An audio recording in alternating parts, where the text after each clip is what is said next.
Radio खिड़की, थोड़ी हवा ने दो थोड़ी आवाजें।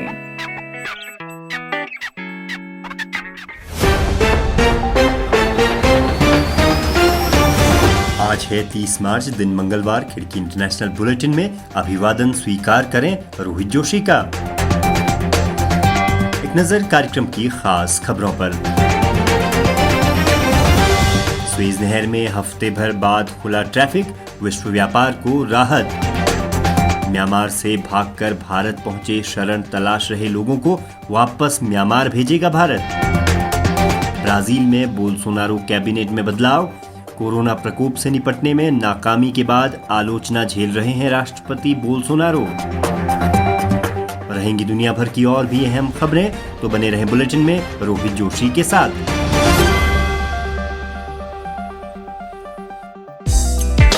आप सुन रहे हैं खिड़की इंटरनेशनल बुलेटिन, अंतर्राष्ट्रीय खबरों पर विश्वसनीय आवाजें। आइए शुरुआत करते हैं आज की पहली खबर से।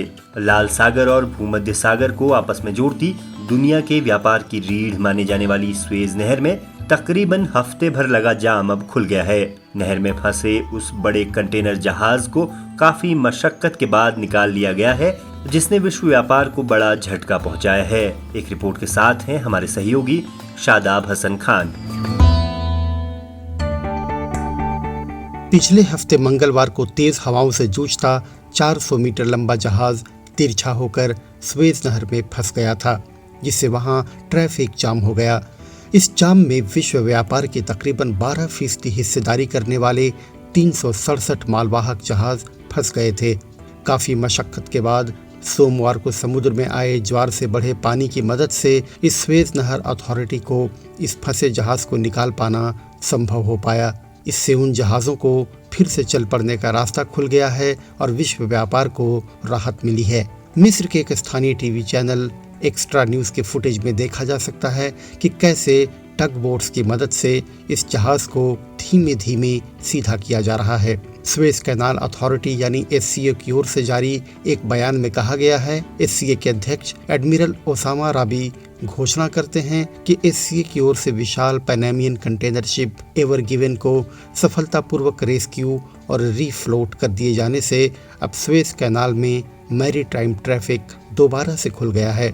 स्वेज नहर मिस्र में मौजूद 193 किलोमीटर लंबी नहर है, जो कि भूमध्य सागर को लाल सागर से जोड़ती है। यह एशिया और यूरोप के बीच सबसे छोटा समुद्री लिंक है। इस मानव निर्मित नहर के बनने से पहले जहाजों को 9000 किलोमीटर का अतिरिक्त सफर तय करना पड़ता था। बीते हफ्ते लगे जाम से कई कार्गो शिप्स के फंस जाने से कच्चे तेल और दूसरे सामानों की कीमतों में उछाल आ गया था। जहां इन जहाजों में अनाज, सीमेंट जैसे ड्राई प्रोडक्ट लदे हुए हैं, वहीं टैंकरों में पेट्रोलियम उत्पाद भरे हैं। स्वेज नहर में हर दिन तकरीबन 50 जहाज आवाजाही करते हैं, जिनसे तकरीबन 9.5 अरब डॉलर का कारोबार होता है। इनमें से 5 अरब डॉलर के जहाज पश्चिम की ओर, जबकि 4.5 अरब डॉलर पूरब की ओर जाते हैं।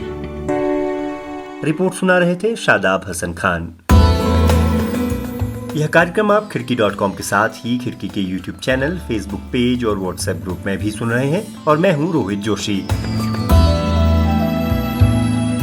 अब रुख अगली खबर का। म्यांमार में सेना का दमन रुकने का नाम नहीं ले रहा है। सोमवार को भी सुरक्षा बलों की गोलीबारी में कम से कम 3 लोगों के मारे जाने की खबर है। पूरे म्यांमार में रविवार को बड़ी संख्या में शवों का अंतिम संस्कार किया गया। शनिवार को लोकतंत्र समर्थक 114 आंदोलनकारियों की सैन्य प्रशासन की ओर से की गई दमनपूर्ण कार्रवाइयों में मौत हो गई थी।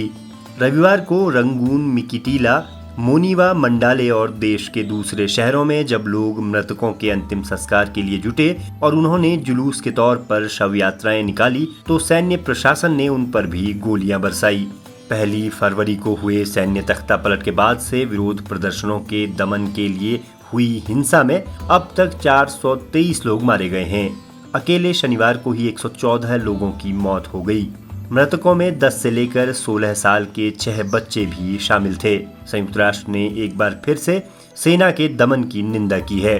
हजारों लोग शरण के लिए भारत और थाईलैंड की ओर भाग रहे हैं। मानवीय सहायता के क्षेत्र में काम करने वाली संस्था फ्री बर्मा रेंजर्स के मुताबिक म्यांमार की सेना के विमानों ने रविवार को रात भर हवाई हमले किए थे। एजेंसी ने कहा है कि म्यांमार के उत्तरी करेन राज्य में लगभग 10,000 लोग विस्थापित हो गए हैं। इधर भारत के मणिपुर राज्य की सरकार ने अपने सीमावर्ती जिलों को निर्देश दिया है कि म्यांमार से आने वाले शरणार्थियों के लिए रिफ्यूजी कैंप्स न खोले जाएं। इससे पहले भारत के केंद्रीय गृह मंत्रालय ने मिजोरम, नागालैंड, मणिपुर और अरुणाचल प्रदेश को म्यांमार से आने वाले अवैध शरणार्थियों को आने से रोकने के लिए इंतजाम करने को कहा था। गृह मंत्रालय ने बाहरी लोगों की पहचान करने और उन्हें बिना देरी किए वापस म्यांमार भेजने की प्रक्रिया शुरू करने के लिए निर्देश दिए हैं। इस चिट्ठी में गृह मंत्रालय ने ये साफ किया था कि राज्य सरकारों और केंद्र शासित प्रदेशों को किसी विदेशी व्यक्ति को शरणार्थी का दर्जा देने का कोई अधिकार नहीं है, क्योंकि भारत ने यूनाइटेड नेशंस रिफ्यूजी कन्वेंशन पर हस्ताक्षर नहीं किए हैं। इस बीच अमेरिका में काले व्यक्ति जॉर्ज फ्लॉयड की मौत के मामले में अभियुक्त पूर्व पुलिसकर्मी डेरेक शाविन के खिलाफ सोमवार को ट्रायल शुरू हो गया।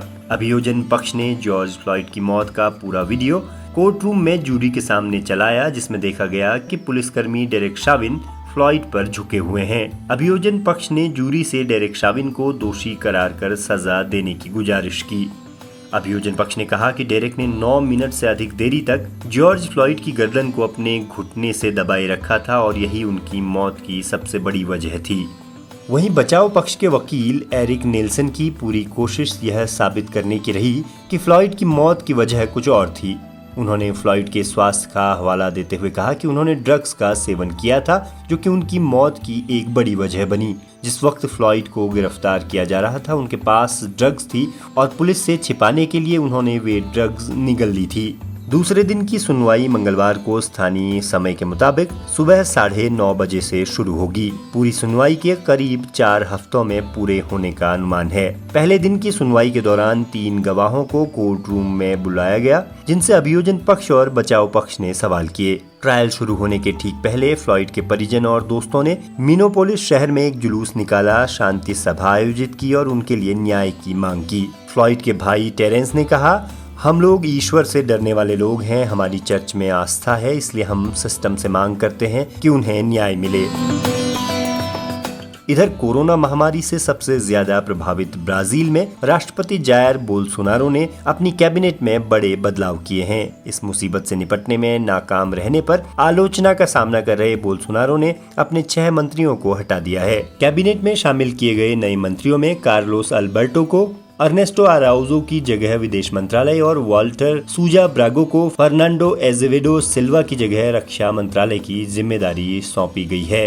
सोमवार शाम को बोल्सोनारो के प्रेस कार्यालय ने एक बयान जारी कर इसकी जानकारी दी। शुरुआत में यह जानकारी सामने आई थी कि बोल्सोनारो के विश्वस्त माने जाने वाले अराउजो और सिल्वा ने अपने पद से इस्तीफा दे दिया है।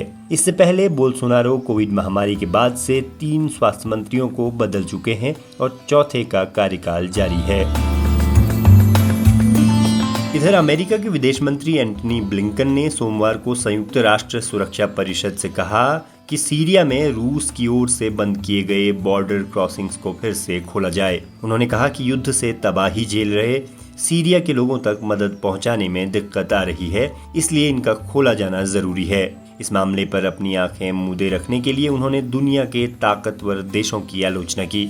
ब्लिंकन ने ये बातें सोमवार को सीरिया के हालात पर चर्चा के लिए बुलाई गई सुरक्षा परिषद की एक वर्चुअल बैठक की अध्यक्षता करते हुए कही। 10 सालों के संघर्ष से तबाह सीरिया में लोग यूएन की ओर से भेजी जाने वाली राहत सामग्री पर निर्भर करते हैं।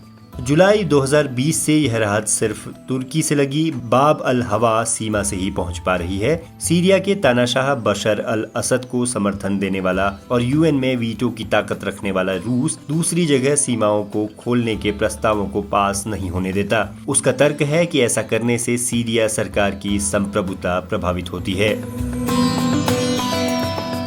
अब चलते चलते एक और खबर पर नजर। फ्रांस के विदेश मंत्री जियां-यीव ले ड्रियन ने लेबनान के नेताओं पर जल्द से जल्द सरकार बनाने का दबाव बनाया है। उन्होंने लेबनानी नेताओं से इसके लिए व्यक्तिगत तौर पर फोन से बात की।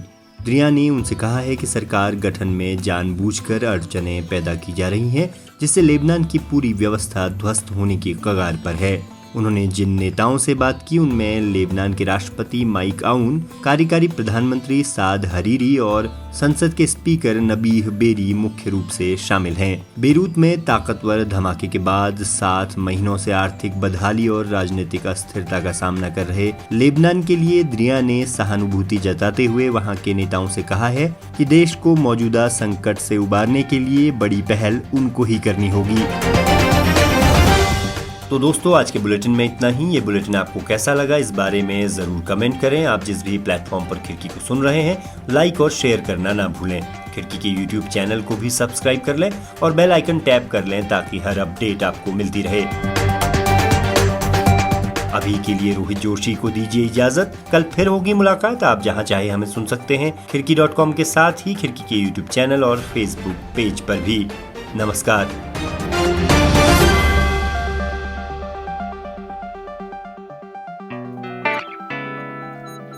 रेडियो खिड़की, थोड़ी हवा ने दो, थोड़ी आवाजें।